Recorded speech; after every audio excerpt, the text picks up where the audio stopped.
Welcome to Sprout Acres, an experiment in living with natural systems in an urban area.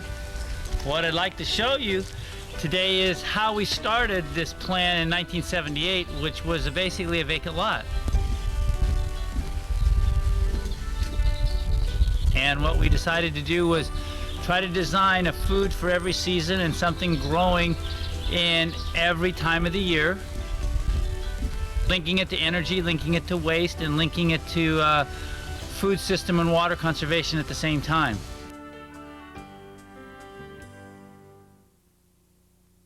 We started with the street corridor here, and we put from this telephone pole down here natives and edibles all in a line all the way along the street that provide you with what I think our future urban areas should be, which is a design around urban agroforestry that provides wildlife corridors, stormwater and filtration basins, and edible landscaping, all in the same stroke of genius, with no money at all put in except for taking the yard waste that we're putting in the landfills right now, covering the land in a mulch, and then underneath of it, as you'll see, a rich, I mean, on the surface it looks pretty random, but underneath it's a rich dark loam that has been created over the last 2 to 5 years and provides us with a substance that grows these wonderful edible walls, what I say. This is between my neighbor and myself. He has a hot tub right down below, and he has a screening wall that's aromatic, that's edible. And as he's in this hot tub, he's told me that he's had lemons drop down upon him so that he could have his tequila sunrises in his hot tub. And what better way you can have a lawyer in Southern California to get into the green movement. This is a Pixie Mandarin Orange, and right next to it is a Satsuma. And then you go down to avocados and mulberries, Fuji, persimmons, Satsuma plums, and then you go down the line with the different citrus and apples and things of that nature, all on a street corridor. Part of the design here is to try to teach urban strategies to live organically and live more in sustainable development. And these are composting bins that we have that we use in our workshops that are basically, we call them dog houses for worms, but they're also generators or bio engines that'll take your organic kitchen scraps and your yard waste and turn it into fertilizer that then you can get a value-added product to produce a food from it. And so you could reduce your trash by 1/3 of a ton just by having one of these things around your house. And it's probably the first urban strategy that most of you all can take to make a difference in your own life, as easy as 5 minutes a day. What we've designed here is an experiment over the last 3 years. This was a vacant lot that was started 10 years after Sprout Acres began, and we'll go into the more canopied agroforestry system. But this is rosemary. You smell this, Dylan? This is a native to the Mediterranean area that has medicinal qualities, culinary qualities, and economic qualities. So we're trying to get things that are water conservation oriented, bioregionally oriented, and economically successful.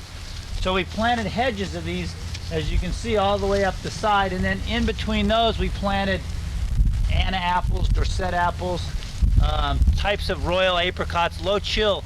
Since we don't get a lot of chilling at the coast here, we are in an avocado banana belt where we grow varieties of things that are subtropical, tropical, and temperate, all in the same niche. And so we're trying to collapse those plants into a scheme that would allow us to have an edible landscape with minimum inputs. As you can see on the ground, we took also the yard clippings from our landscape department. It has a lot of sponginess to it. It goes down almost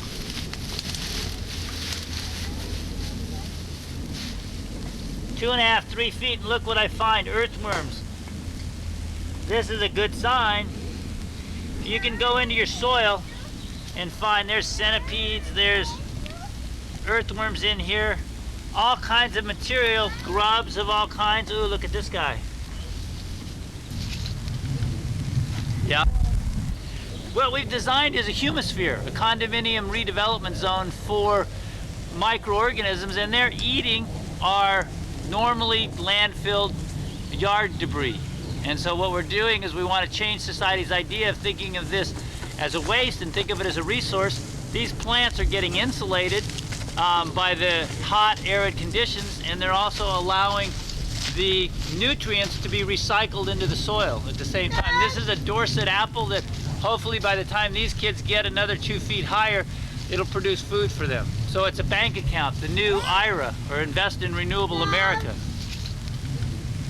Here's one of the mixtures that we try to do at the Permaculture Designs, is mixing herbs and fruit trees and vegetables together. And this is lemongrass that I'm looking for. It's in its dormant stage because it's just becoming spring here.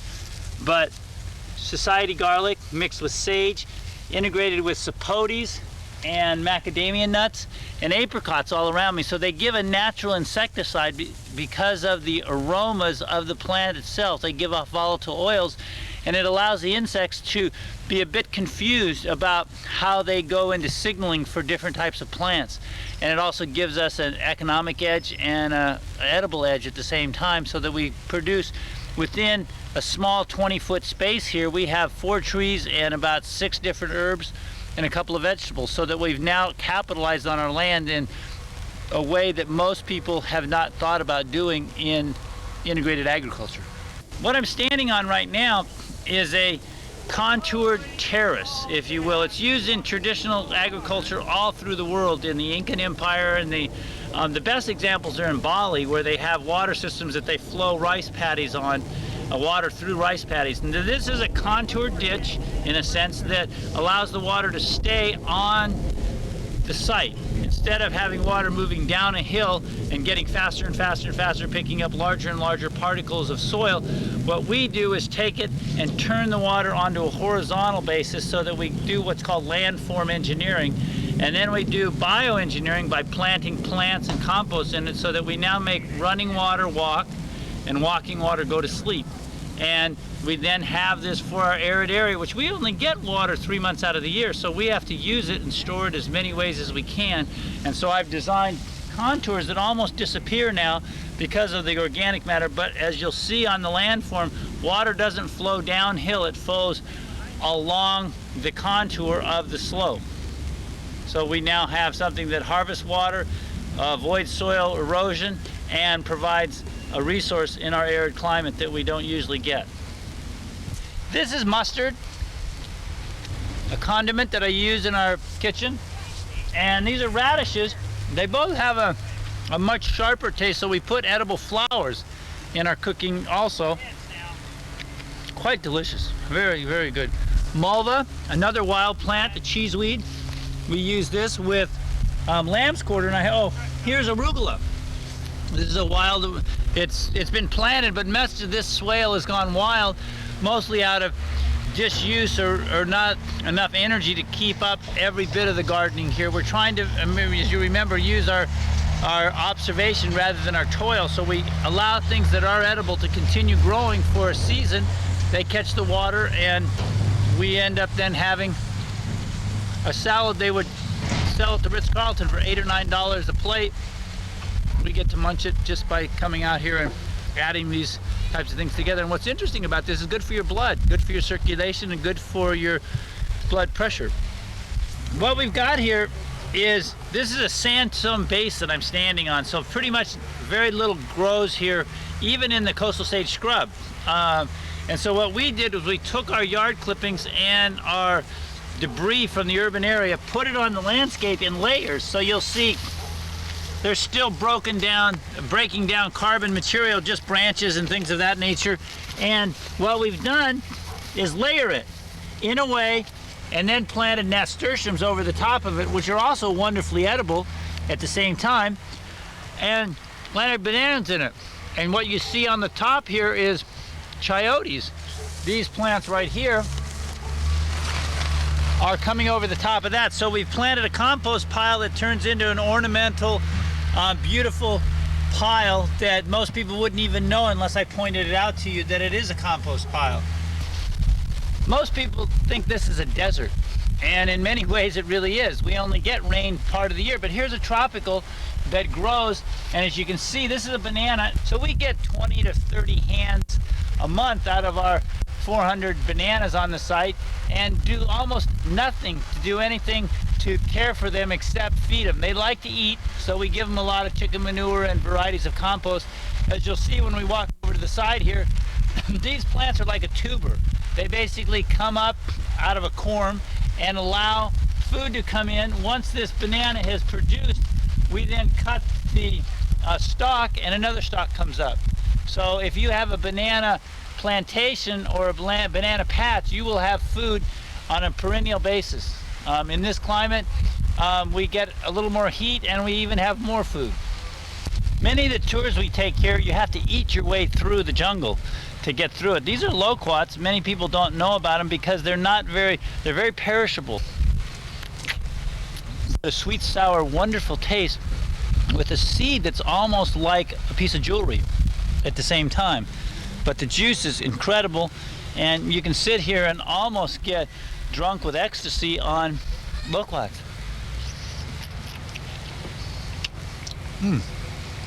Why don't you guys come into the older landscape, what I call the agroforestry system, and we'll get into an area that at one time was solid sun, and we grew row crops and varieties of food crops for our health food store. But now, as the landscape has matured over time and grown into the 15 to 20 foot range, we now have a different management strategy. So in permaculture, the evolution of landscapes over time is really important to watch. So come on in and let's go take a look at what we've got. Sapote trees here, guavas. This is a reed avocado. You can see it's a coastal avocado that produces a nabal type cannonball fruit. This is just starting. In probably 2 or 3 months it'll get in the neighborhood of larger than a softball size.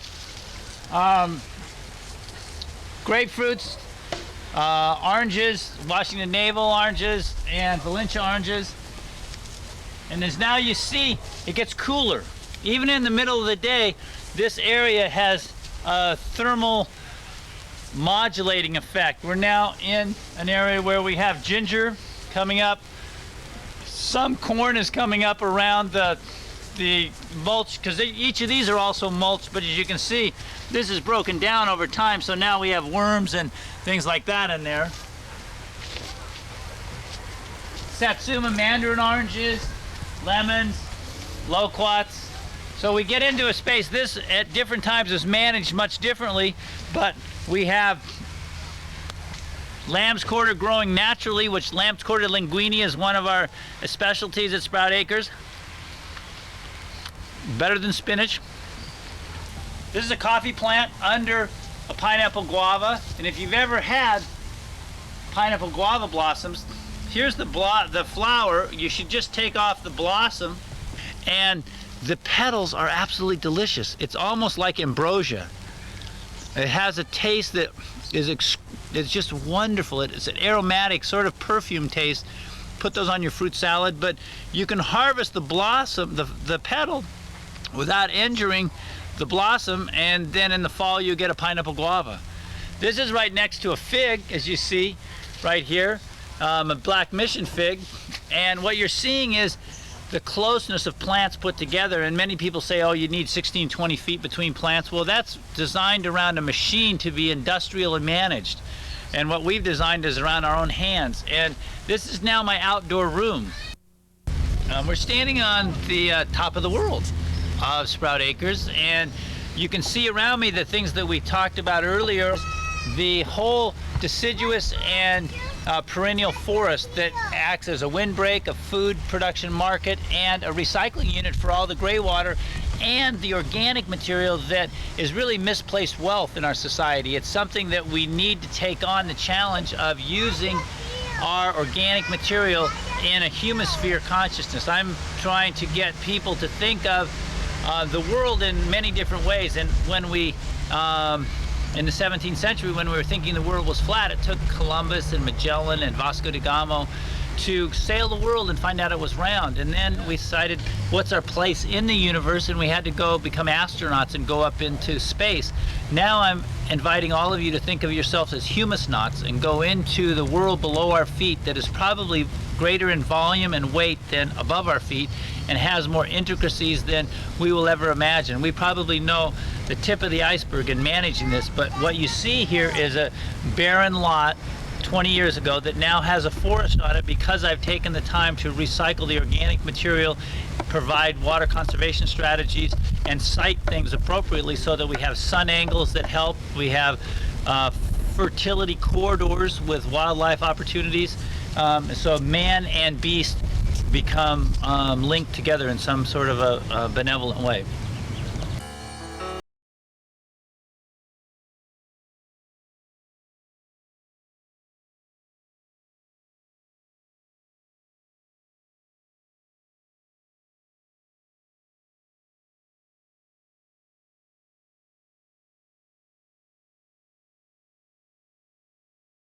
What I'm watching now is my individual statements on how to do a microcosm of your lifestyle at the home site farm.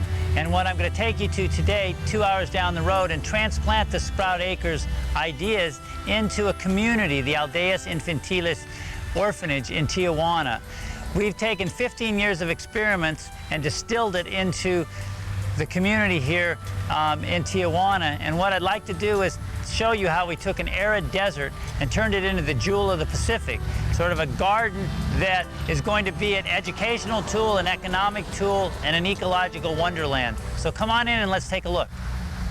What we're looking at is the International Kinderdorfer Foundation communities around the world. There's 300 of them, and they are in the business of creating extended families that supply the emotional, spiritual, and psychological support for children to build an extended community. And what we're going to walk in today is seeing that extended community in all its ramifications, from the individual to the family level and to the community. This is a mini city that we've created a permaculture model for. So come on in again and let's go take a look.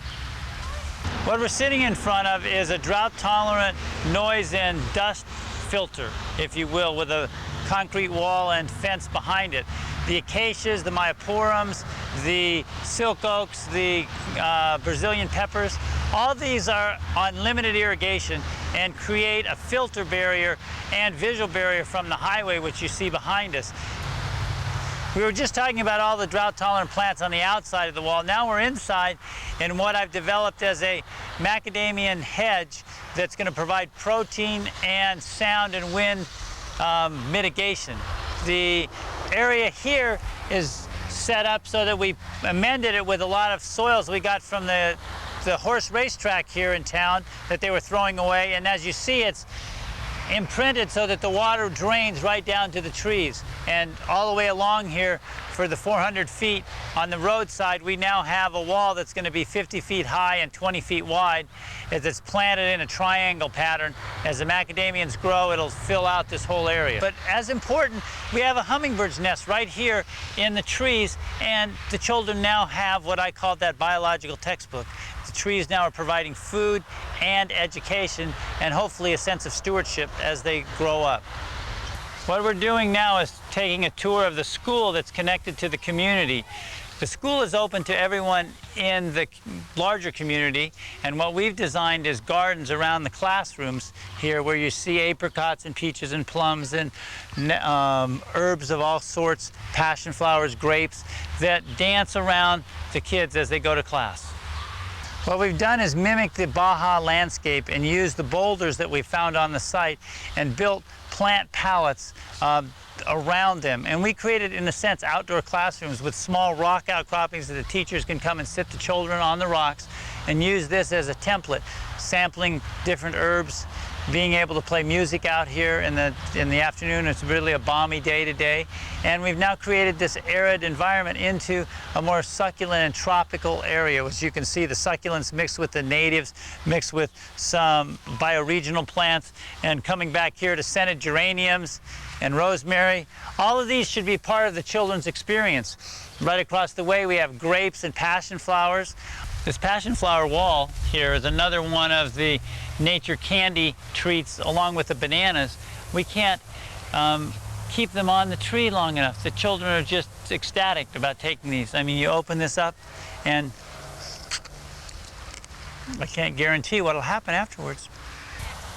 The classrooms are right behind us, and we're now teaching how to do resource recovery techniques of composting and gleaning of the urban waste stream. And as you see behind me, abounding with squash, corn, beans, lettuces of all sorts have seeded themselves in this perennial mound, and the water is collected by the design of the landform. So we have a water harvesting and edible classroom that is inspiring children to come out of the classrooms and find out what nature has to offer. As you recall, we talked about this as an arid desert, and we took all the organic matter from the horse stables at the racetrack here in Caliente and put it on the ground. We opened up the soil and put in 4 feet of mulch material and then planted this second windbreak of citrus trees that allows us to further mitigate the incessant wind, the incessant dry wind, and make a microclimate that also produces food. Much like the macadamians, we'll have an edible wall, if you will, that will come through here. And in any arid design, water is a key factor, and as you see, some of the trees haven't got as much water as they need, and we'll see areas that we're going to go to in the site that gets enough water, and they're very robust. So the key strategy here is getting enough water to the plants, and the organic matter mitigates that, but we still need to find a consistent source of water. One way of doing this water activity, of catching the water, is to swale, which we've now contoured the whole site. And you'll see it on the site plan that we'll show you later. But we've now cut the contour of the land, done a landform engineering, so that we now pull water from both sides of the site and collect it all along here and move it across the property so that we can feed all the trees all the way down the line. Simple, basic engineering design that we did as we set up the site. Something that should be done on every site in every community in an arid area. Another water conservation strategy and water, in a sense, harvesting, which we've been talking about, is to use all the organic matter on the site and take it and put it around the trees so that we can develop a whole mulching strategy that holds the moisture in the soil. What we're doing is building up the whole microorganismic community to provide a water holding capacity. The key thing here is not letting any of the organic matter go off the site. And that's been one of the challenges in working in Mexico, is because much of the time people are taught to burn the material or just throw it over the side of the hill, not thinking it's valuable. For us to tell them that this basura, this trash, is valuable and the trees need it as comida is really an important and exciting thing. And we're learning here at Aldeas how to incorporate that into the horticultural practices. This is an earth machine composter from Canada, and it's provided the doghouse for worms, if you will. And so we put some worms in that, we put some water in, and we allow the children to start filling it up with many of the kitchen scraps and then use that material to plant their gardens for next year. Really exciting to get them to turn waste into a resource and link the waste system to the agricultural food system. Key issue in permaculture. What we're sitting in front of is a house for 10 children, and we've designed an edible template with herbs, vegetables, and ornamentals all mixed together, so a perennial and annual mix. And you see right here, we have natives, we have a variety of things for our salads, the society garlics with the wonderful flowers for our salads, oreganos, varieties of rue for the ears, rosemary, and each of these need to be maintained by the children, and this is the challenge because we need somebody, the elders, to be a part of it, the crop masters, if you will, to be a part of the design and teach them every day, because what we thought was that the composting areas, as you see over here outside of each house, would integrate right into the gardens. We've now found that we're taking the gardens out further away into the orchard, but everything we learn, we think and we design, and then we improvise as the human comes into the system. And we're hoping that the children are going to embrace this more and more as they learn about the types of plants they can use in their kitchen. The idea that this could be training for the ecological city, and we've talked about it as a club of plants for the children, that they understand stewardship from the basic concepts, and provide this as an opportunity to teach the stewardship, so we care for the earth and care for the plants and care for ourselves at the same time. So this shows that there's a mutual symbiotic, if you will, exchange from living, breathing, eating, and recycling at the same time. What you're looking at is the normal government solution to multifamily dwellings in low income, and you see concrete jungles. Instead of trees, which we have at Aldeas, they have concrete skyscrapers, and it's screaming out for urban fertility and outdoor rooms. What we see in front of us in the soccer field is the middle class version of how to put more houses on a landscape and without anything growing at all. Now, what do they do with their waste? What do they do with their water? What do they do with any of their energy? All this is a real design strategy. We've used this soccer field as a way to catch the water off our swales and hold it and make a multi-dimensional area out of it that feed the trees all around. As you can see, the trees that are growing up are only 2 and 3 years old, and they're the tallest trees in the area, mostly because they get blocked by the wind and they also get the sun and solar radiation. But here's the key: using the constraint factors in the arid area to design a bit of aesthetics and a bit of harmony within your lifestyle, so that the housing that you live in is wanting to be your home. These are sites that are going to be the next part of the village that we dot this kids park that we've built here.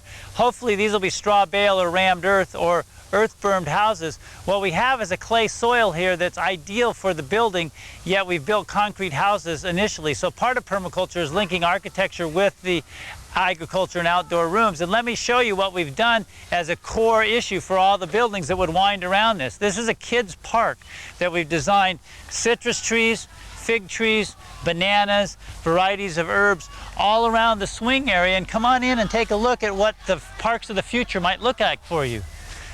So we've mixed a variety of ornamentals and edibles so that kids will grow up playing with these, and they're going to watch as they grow up in their village these trees growing around them. You could picture in 10 years these to be 10 to 20 feet tall and providing a shade canopy all around the houses that are going to be built all around here.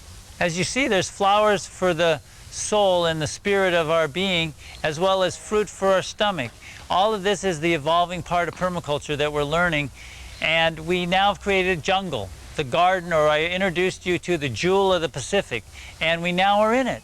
And it has to do with designing for the constraints in the environment we have. But permaculture still is a new science. We are on the cutting edge of a 10,000-year-old technology, but behind me, we're in the future of our new straw bale houses, the future of an energy-efficient community that could live and breathe within a full circle solution.